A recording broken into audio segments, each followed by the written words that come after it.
El siguiente programa es apto para toda la familia. No contiene escenas de sexo ni violencia.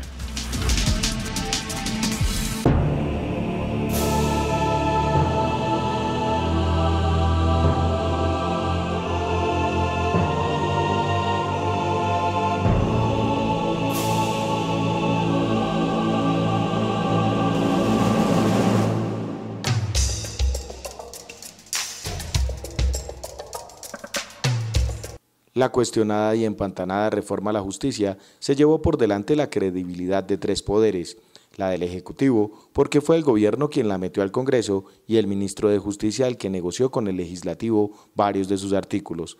También arrasó con el poco prestigio del Parlamento, que luego de la parapolítica quedó ante la opinión pública como un órgano poco ético al querer blindar sus delitos de la acción de las autoridades judiciales.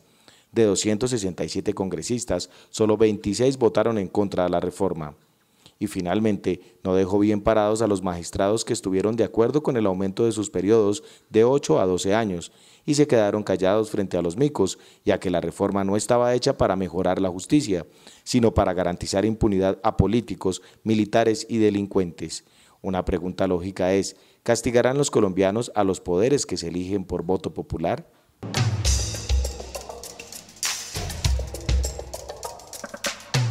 No creo en el gobierno colombiano, no creo en el presidente Santos y pues nada, si vuelven a levantar más reformas, creo que voy a ir en contra de eso siempre porque ya no se les cree. Lamentablemente tenemos que seguir confiando porque estamos en un Estado de Derecho y las instituciones tienen que regular las normas, los procedimientos, etc.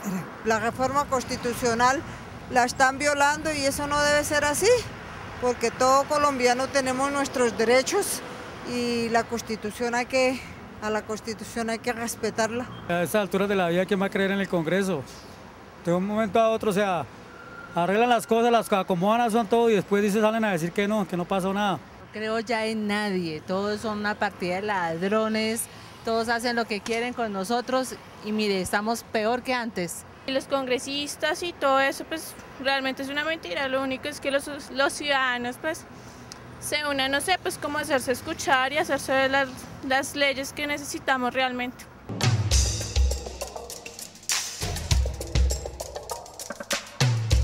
Muy buenas noches, bienvenidos a Contrastes, porque la realidad tiene diferentes miradas. Este es un espacio creado por la Federación Colombiana de Educadores para que usted, en la tranquilidad de su hogar, construya opinión. Hoy nuestro tema, ¿qué va a pasar con el Congreso, con la unidad nacional, con las alianzas luego del 20 de julio? Caída y archivada la reforma a la justicia que generó una gran controversia e hizo que los colombianos perdieran casi que toda la credibilidad por los congresistas y por supuesto esto rebotó en la popularidad del presidente Juan Manuel Santos. Para hablar sobre este tema nos acompaña el analista político y abogado, el doctor Ramiro Bejarano. Mil gracias por acompañarnos esta noche, doctor Bejarano. Gracias, Omaira, a usted por la invitación. Hagamos un poquito de contexto sobre esta reforma política, ganadores, perdedores y responsables de esta reforma. Usted lo ha dicho bien, reforma política que la disfrazaron de reforma a la justicia. De acuerdo, es que ya se le va a uno, ¿no? Sí. Fue una reforma que desde el día 1 mereció las críticas de todos los sectores, porque inicialmente se pretendía decir que con esa reforma a la justicia se iban a descongestionar los despachos judiciales y terminaron haciendo una cantidad de prebendas para los congresistas, para los magistrados de las altas cortes, y además el gobierno terminó haciendo como la paz de los corruptos. A todo el mundo sobornó para que nadie tuviese que protestar. Y obviamente con lo único que no contaron, porque a todo el mundo lo tenían comprado los partidos políticos, las cortes, el Congreso, el gobierno mismo estaba interesado, con lo único que no contaban fue con la reacción ciudadana. Y eso fue lo que les hizo obviamente cambiar de agenda inmediatamente. El gobierno estaba feliz aprobando esa reforma a pesar de que iban a salir de las cárceles unas personas que tienen todavía que rendir cuentas, a pesar de que los congresistas se van a poner a salvo de las pérdidas de investidura, a pesar de que unos magistrados estuvieron haciendo lobby descaradamente para que les prorrogaran su periodo. Todo eso les importaba un pito. Y solamente cuando vieron en las redes sociales y en el país que iba a tomar fuerza un referendo, obviamente Santos reaccionó. Usted vio, por ejemplo, que el ministro de la Justicia, el doctor Juan Carlos Esguerra, felicitó a los congresistas. Sí. Les dijo que había que salir a defender esa reforma, que eran magníficos, que ahora ya no necesitaba una constituyente. Aunque después el ministro Esguerra ha tratado de decir pues que es que no cayó en la cuenta, que lo engañaron. Eso no se lo cree nadie. Creo que a él se le fueron las luces y también al gobierno, pero no importa que a él se le hubieran ido las luces, el gobierno estaba feliz con eso. Es decir, el gobierno sabía absolutamente todo, no esa versión que se conoce ahora, que solamente se supo al final en el tema de la conciliación. No, eso no es cierto. Fíjese que el presidente del Consejo de Estado no ha sido desmentido. Hace 4 o 5 días dio una declaración diciendo que todos los entuertos que estaban en esa reforma a la justicia venían desde antes de la conciliación. De manera que el gobierno estaba feliz con eso. La prueba de que estaba feliz es que cuando se conoce la decisión del Comité de Conciliación, varios abogados, el abogado del señor Andrés Felipe Arias y el abogado de Bernardo Moreno en la Corte, pidieron la libertad de ellos. Y el gobierno se quedó callado, no dijo absolutamente nada. Varios columnistas salimos a dar opiniones advirtiendo al país de que iban a salir de las cárceles de las personas y el gobierno no dijo nada. Eso fue el miércoles. Tampoco lo dijo esa noche. Tampoco lo dijo el jueves por la mañana. Por la noche del jueves, cuando estaba ya en ebullición todo el problema y tomó fuerza, las cosas sociales cuando toman fuerza, las revoluciones cuando toman fuerza no las para nadie. Ya por la noche, cuando yo creo que Santos vio el problema que se le había creado y estaba amenazada su propia reelección, como en efecto está, ahí sí decidieron salir. ¿Cuál es el costo político directamente para el presidente? Porque infortunadamente en el Congreso de la República no pasa nada, porque la gente sigue muy necia, eligiendo y reeligiendo a los mismos congresistas que están su conducta y sus actos en tela de juicio casi que todo el tiempo. No podemos decir todo el Congreso de la República, pero la gran mayoría tiene problemas de credibilidad con el pueblo. Es cierto, para el presidente de la República el costo, por supuesto, es el de que está amenazada su gobernabilidad y está amenazada su reelección. Y obviamente está además amenazada por una circunstancia, porque como lo dije yo en columnas cuando estaba terminando el gobierno de Uribe, el primer opositor del gobierno de Santos iba a ser Uribe, y fíjese que el tiempo me terminó dando la razón. Y esa oposición que le hace Uribe, que es una oposición desleal, es una oposición mafiosa, de mal talante, de mal carácter. Usted lo ve que esta semana estuvieron allá en ese club Nogal, que parece ahora una sede política, con ese prohombre, el héroe de Invercolsa, el señor Fernando Londoño, despotricando del gobierno. Y eso coge al presidente bajo en las encuestas, con la gobernabilidad afectada y con un gabinete lleno de uribistas. Allá no hay un solo ministro, salvo Vargas Lleras, que esté en capacidad de salir a pelear y a defender al gobierno del presidente Santos y el propio Santos. El ministro de Defensa, el ministro de Comercio Exterior, el ministro de Transporte, todos esos han estado allí medrando, el ministro del Medio Ambiente. Todos le tienen pánico reverencial, ni siquiera temor, le tienen pánico reverencial a Uribe.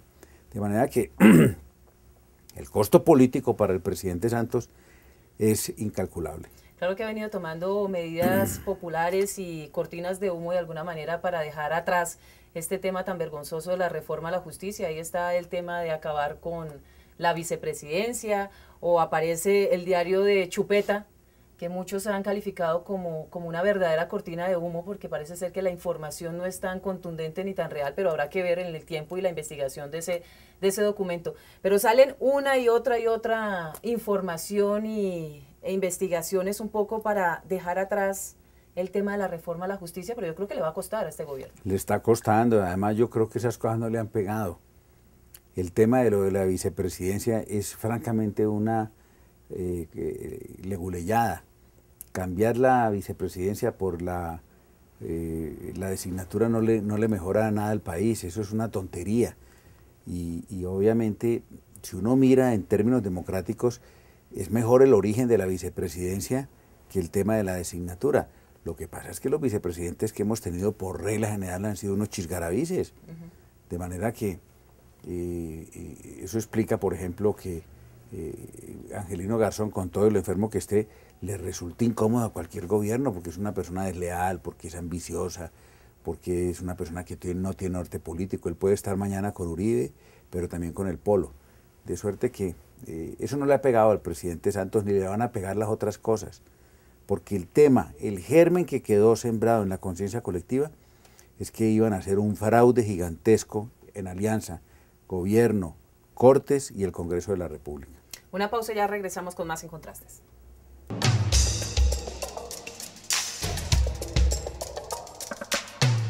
Radio Revista Encuentro. Encuentro.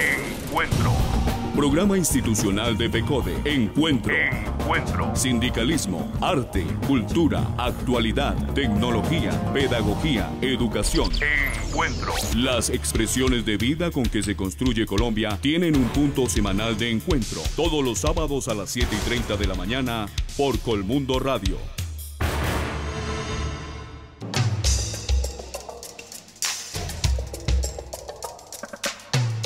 Estamos de regreso en Contrastes porque la realidad tiene diferentes miradas esta noche, hablando con el analista político y abogado Ramiro Bejarano sobre qué va a pasar después del 20 de julio con toda este drama y esta crisis que se generó luego de la reforma a la justicia hoy archivada por fortuna. ¿Qué va a pasar luego del 20 de julio? ¿Qué va a pasar en ese discurso del Congreso de la República? Muchos dicen que algunos partidos se van a retirar, no van a estar, qué van a pasar con las alianzas y esa unidad nacional de la que tanto habló el presidente Santos en su inicio de gobierno.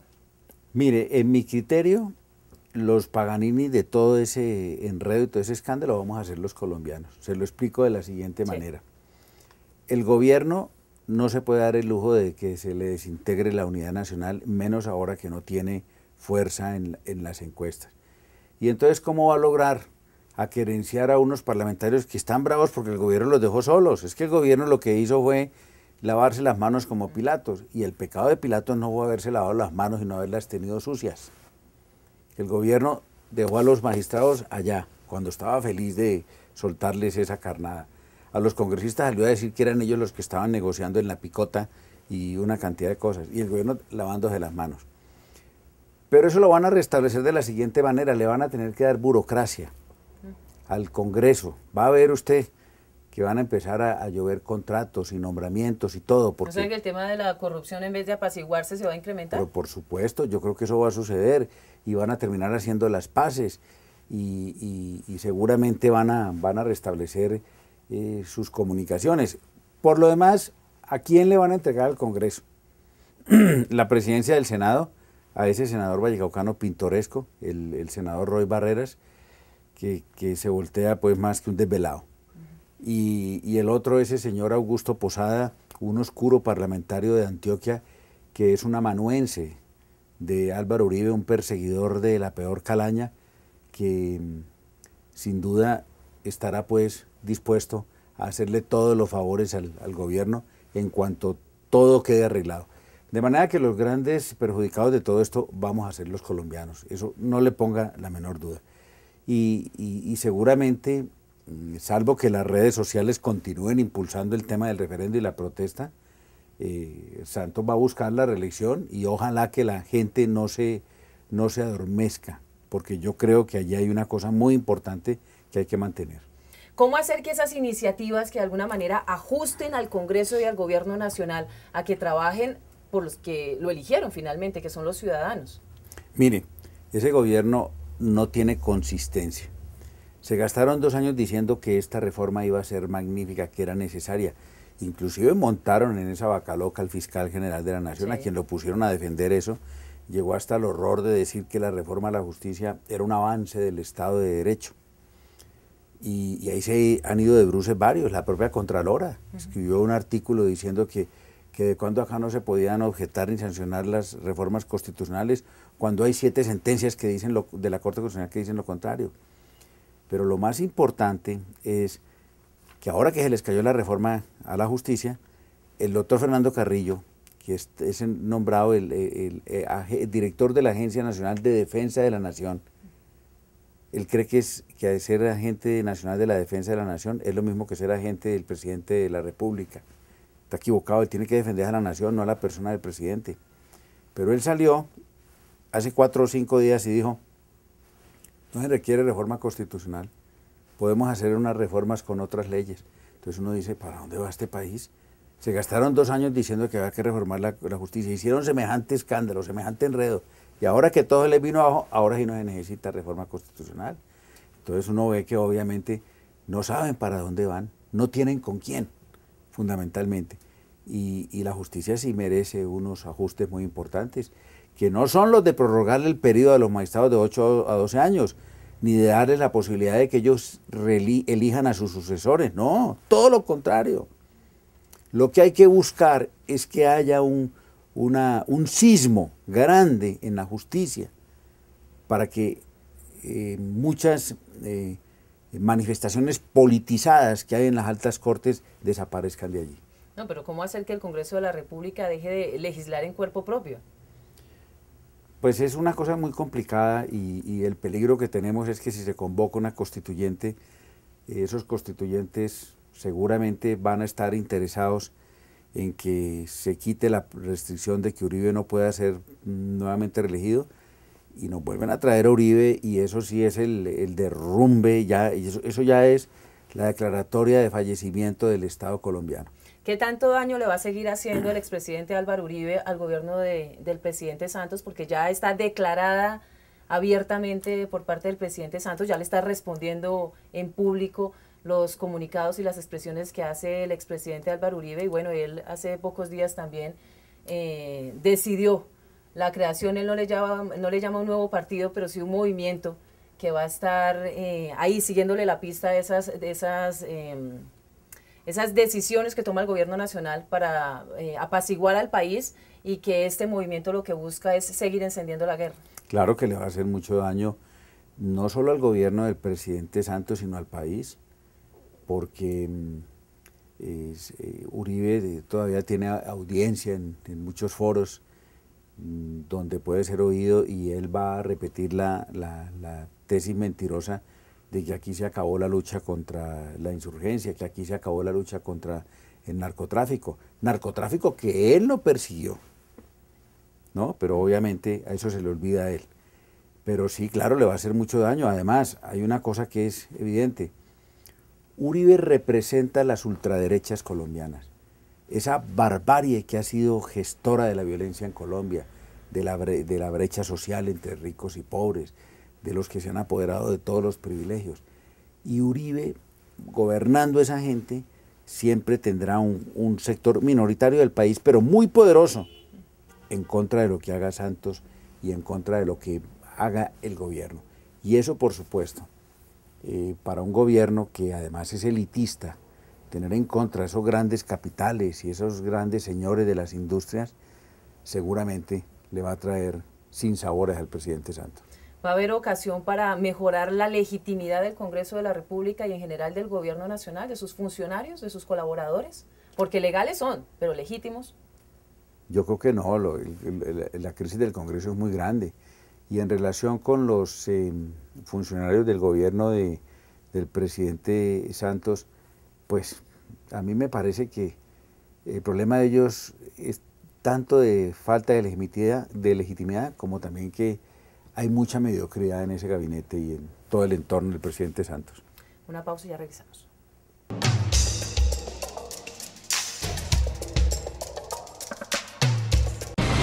La magia de la radio por internet conecta al magisterio colombiano. Escucha nuestro programa Encuentro a través de la página www.fecode.edu.co. Voces de actualidad, temas de interés, opiniones y música. Haz clic sobre el icono Radio Fecode y accede al sonido de la educación colombiana.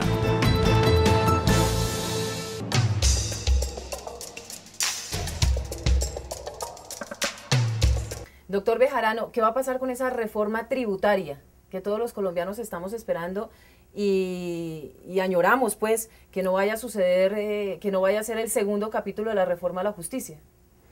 Pues mire, allí también hay unas sombras y unos nubarrones grandes, porque ese ministro de Hacienda es una persona bastante errática, bastante complicada. Yo tengo, pues, y lo he dicho públicamente, varios reparos a la conducta ética de ese ministro.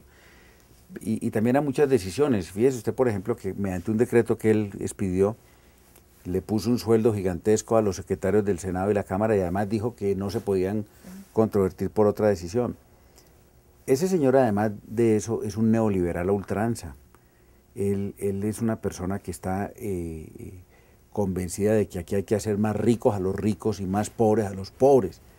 Y yo creo que ese sería un cambio que el presidente Santos debería hacer. Él tiene que llevar allá a un ministro de Hacienda que esté pensando más en lo social, en las gentes, porque obviamente esa reforma tributaria, como la tiene planeada, seguramente el país necesita una reforma tributaria, pero no para ampliar, por ejemplo, la base de las personas que deben declarar renta, no para gravar con más impuestos a los que menos tienen, no. La reforma tributaria debe ser al revés.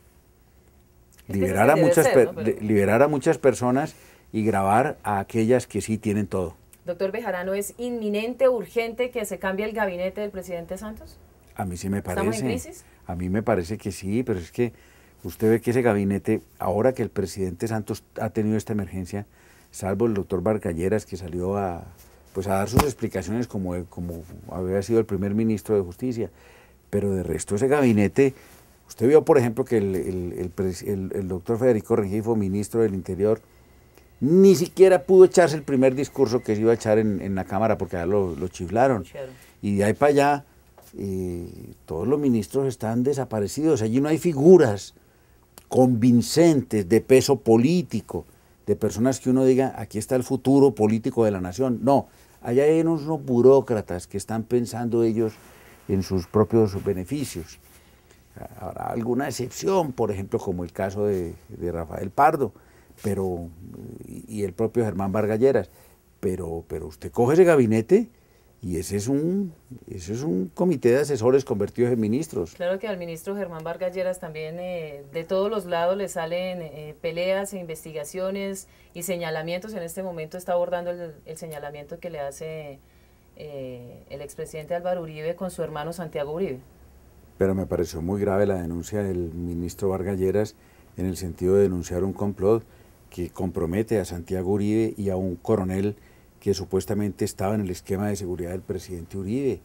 De manera que yo, por el contrario, creo que en eso Germán Vargas Lleras me parece que ha obrado como debía haber obrado, reaccionando. Y además no es la primera vez que a Germán Vargas Lleras le pasan cosas terribles. A él le pasó un atentado que el gobierno precipitadamente en las épocas de Jorge Noguera salió a decir que eran las FARC. Y el tiempo ha demostrado que eso no fueron las FARC. ¿Quién atentó contra Vargas Lleras cuando era senador en las épocas de Uribe? Es una cosa que hay que explorarla. Y que ojalá esa denuncia que formuló Vargas Lleras por el complot que él denunció, ojalá, vamos a ver si ese fiscal es capaz de llevarla a sus últimas consecuencias o no. Está el gobierno nacional en pleno, el Congreso de la República, las Cortes y demás, en la palestra pública frente a la ciudadanía. Están siendo observados y la ciudadanía tendrá el poder y la autoridad para señalar y decir esto está incorrecto, hay que tomar medidas. ¿Estamos en ese punto la ciudadanía? Sí, y yo creo que estamos como en la antesala de ese movimiento de los indignados. Y se lo voy a decir por qué. Porque aquí no hay quien controle el poder. Montesquieu decía que para que el poder no se corrompa es necesario que el poder controle al poder. Y aquí hemos perdido esa fórmula fundamental de la democracia. ¿Quién controla al gobierno? ¿Quién controla al Congreso? ¿Quién controla a los magistrados? No hay poderes efectivos. Y entonces por eso tenemos un procurador que está en campaña política, está reeligiéndose a costa del erario de los colombianos utilizando la burocracia de la Procuraduría. ¿Y él vigila a quién? Usted, si hace los cálculos de cuántas investigaciones ha archivado el procurador respecto de senadores, encontrará varias coincidencias importantes. Y todo así. ¿Y quién vigila a los magistrados de las Cortes? ¿La Comisión de Acusaciones? Eso no tiene ningún sentido. De manera que yo creo que la ciudadanía está en este momento teniendo la palabra. Lo invito a usted y a nuestros televidentes a ver y escuchar nuestro editorial. El referéndum derogatorio es producto de toda una movilización ciudadana y una movilización ciudadana que realmente rechaza ese acuerdo espurio que se hizo en el Congreso y que se ve en la Comisión de Conciliación para poder generar caminos de la impunidad de quienes tienen la responsabilidad de dar ejemplo en este país de ética. El referendo es exclusivamente derogatorio de la reforma a la justicia.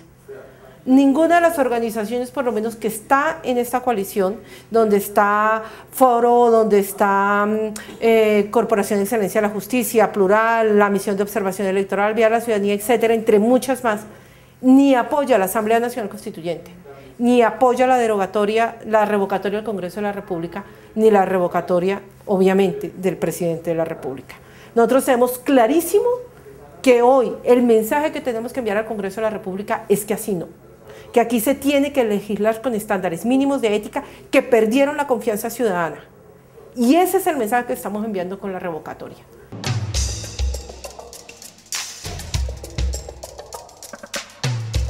Doctor Bejarano, ya para concluir esta charla, ¿qué le espera al país en este segundo semestre?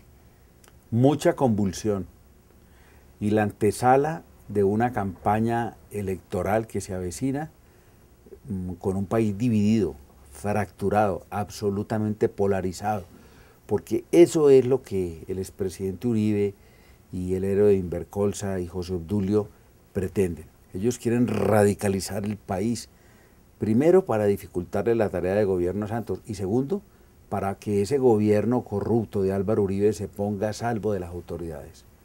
Porque ellos lo que están en el fondo buscando también es eso.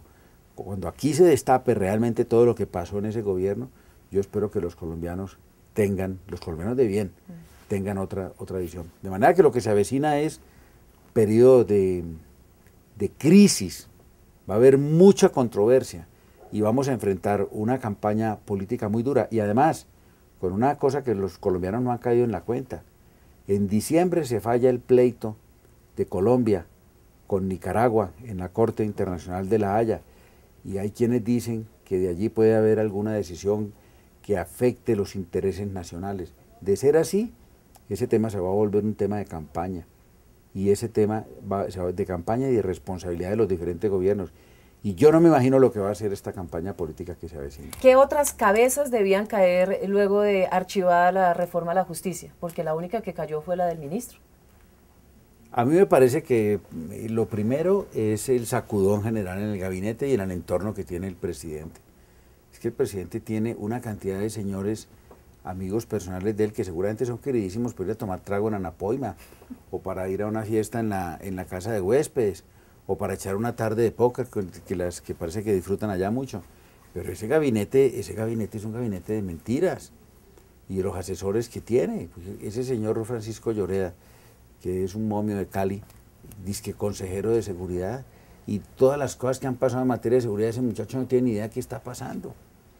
Yo creo que deberían también caer unas cabezas importantes en el Congreso, y deberían caer otras cabezas importantes en las Cortes. Los magistrados se han hecho los de la vista gorda, algunos de ellos los que estaban comprometidos en ese tema, como si esta catástrofe de la fracasada reforma de la justicia no fuera con ellos. ¿Quién les pasa la cuenta de cobro a ellos políticamente? Nadie. Deberían haber rodado cabezas en la rama judicial, en el Congreso, en los partidos. No es posible que, por ejemplo, los partidos de la Unidad Nacional aprobaron esa reforma a la justicia y al otro día se voltearon. Doctor Bejarano, mil gracias por acompañarnos esta noche y esperamos que este análisis y la crisis que están viviendo las diferentes ramas en nuestro país pues hagan que la ciudadanía esté ahí, en vilo, observando, siguiéndole la pista para que hechos de corrupción como los que tuvimos que vivir con el de la reforma a la justicia, pues no se den más en nuestro país. La fuerza está en la ciudadanía. Nos reencontramos el próximo lunes 11 de la noche por el Canal 1 en Contrastes, porque la realidad tiene diferentes miradas. Buenas noches.